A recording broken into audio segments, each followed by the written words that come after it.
ৰাহুল গন্ধ আহিছে ৰাহুল গান্ধীৰ মুখৰ পৰা নামেই হোৱা নাই ৰাহুল গান্ধী একচুৱেলি প্ৰকৃততে তেওঁ একদম স্বাৰ্থলোভী এজন ব্যক্তি তাৰ বাহিৰে একোৱেই নহয় কাৰণ ৰাহুল গান্ধীৰ নিৰ্দেশত আগত বহুত জেগাত কাম কৰিছোঁ উত্তৰাখণ্ডত কাম কৰিছোঁ পশ্চিমবংগত কাম কৰিছোঁ ৰাজস্থানত কাম কৰিছোঁ আমাক ৰিপৰ্ট দিবলৈ কয় আৰু ৰিপৰ্ট যেতিয়া দিয়া যায় সেই ৰিপৰ্ট নাচায় ৰাহুল গান্ধী ইয়াতো যেতিয়া কেইবাবাৰ আহিছে সদায় ৰাহুল গান্ধীক কোৱা হয় যে আপুনি এনেকুৱা কাম কৰিব এই আমাৰ বিহু আহি আছে বিহুত আপুনি অলপ নাচি দিব ঢোল বজাই দিব ন I have leg pain I pain in my leg I pain in my hand অকল সেইবোৰে কৈ থাকে কোনোদিনে থলুৱা লোকৰ বা কাৰ কথা নুশুনে তেওঁ নিজৰ ইচ্ছা নিজৰ সিদ্ধান্তৰ মতে কাম কৰিব চেষ্টা কৰে আৰু যাৰ কাৰণে কংগ্ৰেছ দলটো তেখেতৰ নেতৃত্বত দুমন্ত নাও হৈ পৰিল আৰু আজিৰ তাৰিখত মানে মৰি যোৱা এটা ফুল এপাহ হৈ পৰিল সেইকাৰণে কংগ্ৰেছ দলটো আজিৰ তাৰিখত মই এইটোৱে ক'ম যে এখন দুমন্ত নাও আৰু ৰাহুল গান্ধী নেতৃত্বত ধ্বংস এই কংগ্ৰেছ দলটো এই বোলে মানুহে নাই বোলে তাত ডাঙৰকৈ মানে হেৰিছিলেতো আৰু 1500 পেকেট লাঞ্চ তাত প্ৰথমতে বনাই খোৱাৰ কথা আছিলে কিন্তু মানে কাৰিকৰ বনাব চব ৰেডি লাষ্টত ক'লে যে মানুহ নহ'লে কি হ'ব সেইবোৰ যদি ভিডিঅ' আহি যে কাৰিকৰ খানা এনেই বহুত দম পৰি থাকিলে কি হ'ব নাই বোলে পেকেট লাঞ্চ আনিম আমি গাড়ীত ৰাখিম এতিয়া পেকেট লাঞ্চ মানুহে নহ'ল কাৰণে পেকেট লাঞ্চে নোলালে সেইটো গ'ল তাৰপৰা দেখিলে যে ৰাস্তাত মানুহ নাই তাৰপৰা ক'লে যে উদ্যমতা ফৰ্ম বিতৰণ চলি আছে অলপ পলমকৈ আহিলে ৰাহুল গান্ধী মানুহ পাব 2 ঘণ্টা আপুনি শুই লওক বুলি ক'লে সেইকাৰণে 2 ঘণ্টা এটা গাড়ীতে থাকিলে লাষ্টত কেইজনমান আহি পেলাই আৰু এয়া মানুহৰ অলপ পালে আমি হিচাপ কৰিলোঁ 550 বা 600 হ'ব জুৱেল বাগানৰ কৰ্মচাৰী 550 600 কিন্তু মানুহ আহিছে তাত 80জন খুব বেছি জুৱেল বাগানত মানুহ হ'ব সেইকাৰণে গোটেই যাত্ৰাটো আমি আখ্যা দিছোঁ এটা ফ্লপ যি ভাৰত জোড়ো কিবা ন্যায় যাত্ৰা নামেৰে যাত্ৰা আৰম্ভ কৰাৰ কথা ইতিমধ্যে আজিৰ পৰা কেইদিনমানৰ আগৰ পৰাই চৰ্চা চলি আছিল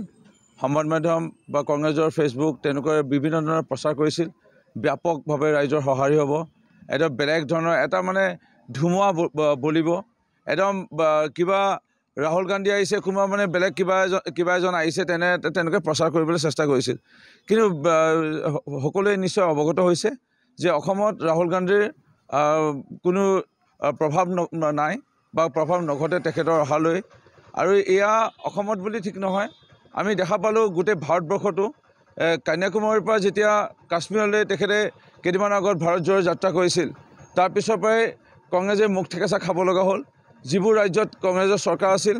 উল্টা কংগ্ৰেছক ভোটদান নকৰি ভাৰতীয় জনতা পাৰ্টীৰ পক্ষত ৰাইজে ভোটদান কৰিলে শেহতীয়াকৈ ছত্তীশগড়তে হওক ৰাজস্থানতে হওক মধ্যপ্ৰদেশতে হওক সেই ৰাজ্যসমূহৰ কাষেদিয়ে ৰাহুল গান্ধী ভাৰত জোড়ো যাত্ৰা হৈছিল আৰু অসমত আজি অসমৰ জনগণে ইতিমধ্যে দেখা পালে যে তেখেতে নাগালেণ্ডৰ পৰা প্ৰৱেশ কৰিবলৈ লৈছিল আমগুৰি হৈ পেলাই মানে অসমলৈ আৰু আমগুৰিত তেখেতে নমা কথা আছিল ৰাইজৰ লগত ভাৱ বিনিময় কৰাৰ কথা আছিল ৰাহুল গান্ধী সাহসে নহ'ল মানুহে গোট নাখালে আৰু পিছলৈ গৈ পেলাই যেতিয়া মৰিনী সমষ্টিত প্ৰৱেশ কৰিল কংগ্ৰেছৰ লোকসকলে প্ৰচাৰ কৰিছিল যে ৰাস্তা কাষত বহু লোকৰ সমাগম হ'ব আৰু তেনে সমাগমেৰে ৰাহুল গান্ধীক আদৰণি কৰা হ'ব কিন্তু অতি আশ্চৰ্যজনক এটা বিষয় যে ৰাইজ কোনো নোলালে আৰু নোলাই 12 কিলোমিটাৰমান পাৰ হৈ পেলাই যেতিয়া হেমলাই গাঁও পঞ্চায়তত তেখেতে ৰাস্তাৰ কাষত অসমৰ মাননীয় মুখ্যমন্ত্ৰী ডক্টৰ হিমন্ত বিশ্ব শৰ্মা ডাঙৰীয়াৰ যি অভিলাষী আঁচনি মহিলা উদ্যমিতা যোজনাৰ এই প্ৰপত্ৰ প্ৰদান কৰা অনুষ্ঠানত তেখেতে বিন বলাই মেহমান দৰে মানে নমতা বিয়াত তেখেত প্ৰৱেশ কৰাৰ দৰে প্ৰৱেশ কৰিল যেতিয়া মুখ্যমন্ত্ৰী ডাঙৰীয়া আমাৰ ফটো দেখিল ভাৰতীয় জনতা পাৰ্টীৰ পতাকা দেখা পালে তেখেতে সেই ঠাই ত্যাগ কৰি তৎক্ষণাতে আকৌ তেখেতৰ কিবা ভেনিটি ভেন নেকি সেই গাড়ীখনত আহি পেলাই প্ৰৱেশ কৰিলে আৰু তাৰপিছতে আকৌ ৰাইজৰ যেতিয়া সহায় নাপাই পেলাই দেখিলে আমি যিটো মানে অৱগত হৈছোঁ তাৰ পৰা প্ৰায় 18 কিলোমিটাৰ 20 কিলোমিটাৰ আমাৰ সমষ্টিত মৰিনী সমষ্টিত প্ৰৱেশ কৰি পুথিনিধি নামৰ যিটো অঞ্চলত তাত প্ৰায় 2000 মানুহ জোৰাকৈ কংগ্ৰেছৰ লোকসকলে আশা কৰিছিল প্ৰচাৰ কৰিছিল আৰু ৰাইজকো তেনেধৰণে নিমন্ত্ৰণ কৰিছিল চাহ শ্ৰমিক কৃষক ৰাইজ বিভিন্ন দল সংগঠন আৰু বিভিন্ন অনুষ্ঠান প্ৰতিষ্ঠানক নিমন্ত্ৰণ কৰিছিল আৰু 2000 মানুহৰ লগত কাৰ্পেট পাৰি থোৱা আছিল আৰু চকী পাৰি থোৱা আছিল তাত ৰাহুল গান্ধী একেলগে বহি পেলাই ভাত খোৱাৰ কথা আছিল কিন্তু যেতিয়া তাত দেখা পালে যে 100-150কৈ মানুহ বেছি নাই লগে লগে ৰাহুল গান্ধী ডাঙৰীয়াৰ সিদ্ধান্ত হৈছিল যে তেখেতে এই ভেনিটি ভেনতে তেখেতে আধা ঘণ্টামানৰ কাৰণে ভাত খাব আৰু ভাত খাই পেলাই তেখেতে দুপৰীয়া আহাৰ গ্ৰহণ কৰি পেলাই ৰাইজৰ লগত ৰাইজ যিহেতু নায়েই তেখেতে কংগ্ৰেছ দলৰ কৰ্মীও নাই ৰাইজো নাই কংগ্ৰেছ দলৰ কাৰ্যকৰ্তা কৰ্মীও নাই ভেনিটি ভেনতে তেখেতে খোৱাৰ সিদ্ধান্ত ল'লে আৰু যি ভেনিটি ভেন নে কি ভেনত তেখেতে আধা ঘণ্টা থকা কথা আছিল পিছত আমি অৱগত হ'লোঁ তেখেত তাত 2 ঘণ্টামান থাকিল এইটো কাৰণে যে মহিলা উদ্যমিতা এই আঁচনি প্ৰপত্ৰ বিতৰণ চলি আছে আৰু এই প্ৰপত্ৰ বিতৰণৰ লৈ পেলাই ৰাস্তাৰ কাষে কাষে যিহেতু ৰাইজৰ সমাগম নাই তেনেহ'লে এতিয়া যদি যোৱা যায় কোনো ৰাইজক পোৱা নাযাব সেই লৈ পেলাই তেওঁ ভয়তে তাত পিছলৈ গৈ পেলাই তাত তেখেতে যাত্ৰা পলম কৰে আৰু মানে 2:30মান বজাত 12:30 পৰা 2:30 বজাত তেখেতে ওলাই আহে আৰু ওলাই আহি পেলাই তেখেতৰ যিটো কংগ্ৰেছ দলৰ কাৰ্যকৰ্তাসকলে বা কৰ্মীসকলে আশা কৰিছিল যে বহু সমাগম হ'ব 4-5টা ঠাইত তেওঁ ৰাইজে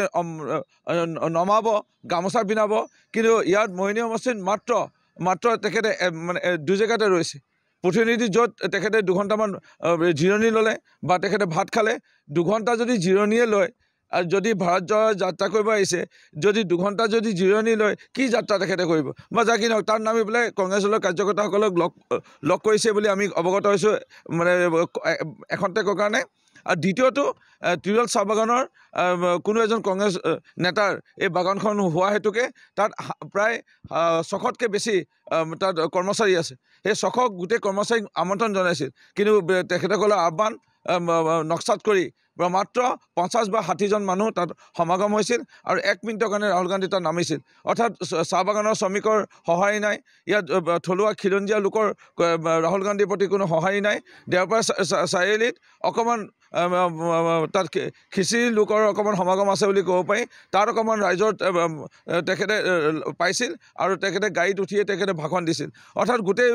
প্ৰতিচ্ছবিটো যদি ৰাহুল গান্ধী চোৱা যায় অসমত প্ৰৱেশ কৰিয়ে তেখেতে মুখ থেকেচা খাইছে তেখেতৰ যাত্ৰা অসমত নিশ্চিতভাৱে ফ্লপ হ'ব আৰু তেখেতে যিহেতু কন্যাকুমাৰীৰ পৰা কাশ্মীৰলৈকে ফ্লপ হ'ল এই যাত্ৰাও তেওঁ ফ্লপ হ'ব বা ফ্লপছত পৰিণত হ'ব সেয়া আমি ক'ব বিচাৰিছোঁ গান্ধী তিনিচুকীয়াত অহা নাই তিনিচুকীয়াত বিতৰণ কাৰ্য চলি আছে ৰাহুল গান্ধী চৰাইদেউত অহা নাই চৰাইদেউত বিতৰণ কাৰ্য চলি আছে ৰাহুল গান্ধী ডিব্ৰুগড়ত অহা নাই ডিব্ৰুগড়ত বিতৰণ কাৰ্য চলি আছে ৰাহুল গান্ধী শিৱসাগৰত অহা নাই শিৱসাগৰত বিতৰণ কাৰ্য চলি আছে আমাৰতো কোনো চক্ৰান্ত কথা ইয়াত নাহে আমি মাননীয় মুখ্যমন্ত্ৰী প্ৰত্যেক দিনাখনে 5খন জিলা ল'ম বুলি কৈছে আৰু মাননীয় মুখ্যমন্ত্ৰী কৈছে যে আমাৰ বহুত আঁচনি আছে আমি এই আঁচনি দিছোঁ কেইদিনমানৰ পিছত আকৌ চাউল কাৰ্ড আমি বিতৰণ কৰিবলৈ গৈ আছোঁ আৰু এনেধৰণে আমি বিভিন্ন আমি ৰাইজক প্ৰদান কৰিবলৈ গৈ আছোঁ সেইকাৰণে কোনো ৰাইজৰ অসুবিধা নহওক প্ৰশাসনিক বিষয়াসকলৰ অসুবিধা নহওক যাৰ কাৰণে এইটো চক্ৰান্ত কোনো কথাই নাই এটা কংগ্ৰেছে খালী সস্তীয়া কথা চিন্তা কৰে যাৰ কাৰণে আজি কংগ্ৰেছৰ এইটো অৱস্থা হৈ আছে তেনেকুৱাকৈ আমাৰ লগত যোগাযোগ হোৱা নাই কিন্তু তেখেতে ন্যায় বিচাৰিছিল আৰু প্ৰকৃততে আমি যিটো সংবাদ মাধ্যমৰ যোগেদি অৱগত হৈছোঁ তেখেতৰ প্ৰশ্নৰ উত্তৰ দিবলৈ ৰাহুল গান্ধী সাহস হ'ব লাগিছে ৰাহুল গান্ধীৰ ওপৰত আমাৰো বহুত প্ৰশ্ন আছে ৰাহুল গান্ধী এই প্ৰশ্নৰ উত্তৰ দিব নোৱাৰিব কংগ্ৰেছৰ নেতাসকলে যদি দিব পাৰে অত্যন্ত ভাল পাম মোহিনী সমষ্টি ইয়াত কংগ্ৰেছৰ দুৰ্গ বুলি কোৱা হৈছিল কংগ্ৰেছৰ ইয়াত কেওবাৰো বিধায়িকা আছিল ৰূপম কৰ্মী কেওবাৰো বিধায়ক ৰূপজ্যোতি কৰ্মী আছিল কিন্তু কংগ্ৰেছৰ যেতিয়া কেন্দ্ৰত বা ৰাজ্যৰ চৰকাৰ আছিল তেতিয়া ইয়াত কেলৈ ন্যায় কৰা নহ'ল মোহিনী সমষ্টি কাষতে লাগি থকা তিতাবৰত বিভিন্ন ধৰণৰ সা সুবিধা বিভিন্ন আঁচনি দিলে মোহিনী সমষ্টিত কেলৈ একো নিদিলে আজি এই ভাৰতীয় জনতা পাৰ্টীৰ চৰকাৰ আজি মই দলত যোগদান কৰাৰ লগে লগে এখন আইন মহাবিদ্যালয় পালোঁ ইয়াত মহিলা বিশ্ববিদ্যালয় পালোঁ শ্ৰী আউনীআটী সত্ৰ বিশ্ববিদ্যালয় পালোঁ 100খন বিশ্বযুক্ত চিকিৎসালয় পালোঁ খুব কমটি দিনৰ ভিতৰত ডিঙাপাৰা চাহ বাগানৰ ওচৰত আমি চেণ্ট্ৰেলৰ বৰ্ডৰ অৰ্থাৎ CBSE এখন স্কুল লাভ কৰি আছোঁ ইয়াৰ লগতে আমি মোহিনী যিটো হৃদয় ৰেখা আমাৰ ধুদুৰালি অসমমালা অধীনত আজি ৰাষ্ট্ৰীয় ঘাইপথৰ দৰে নিৰ্মাণ কাৰ্য চলি আছে এনেধৰণে মোহিনী বাপুজী ষ্টেডিয়ামত আজি 12 কোটি টকা পালোঁ গোমধকৰ তৰাতলি ক্ষেত্ৰৰ কাৰণে প্ৰাৰম্ভিক কাম কৰিবলৈ 1 কোটি টকা পালোঁ এই যে কংগ্ৰেছৰ ইমান দিনৰ কেন্দ্ৰৰ ৰাজ্য চৰকাৰ সময়ত কেলৈ ন্যায় নিদিলে মোহিনী সমষ্টি বঞ্চিত কৰি ৰাখিলে ইয়াৰ নিশ্চয় কংগ্ৰেছ দলৰ হাতত উত্তৰ নাই অৰ্থাৎ ৰাহুল গান্ধী এই 1,500-2,000 মানুহক লৈ ভাত খাবলৈ বিচৰা তাত সাহসে নকৰিলে নামিবলৈ সমাগম নোহোৱা আৰু ৰাহুল গান্ধীৰ ৰাস্তা দাঁতিৰ কাষত ৰাইজৰ সমাগম নোহোৱা অৰ্থাৎ কাৰো সহায় নোপোৱা ৰাহুল গান্ধীৰ এই যাত্ৰা আৰম্ভণিতে যিহেতু কেনা লাগিল গোটেই যাত্ৰাটোৱে কেনা লাগিব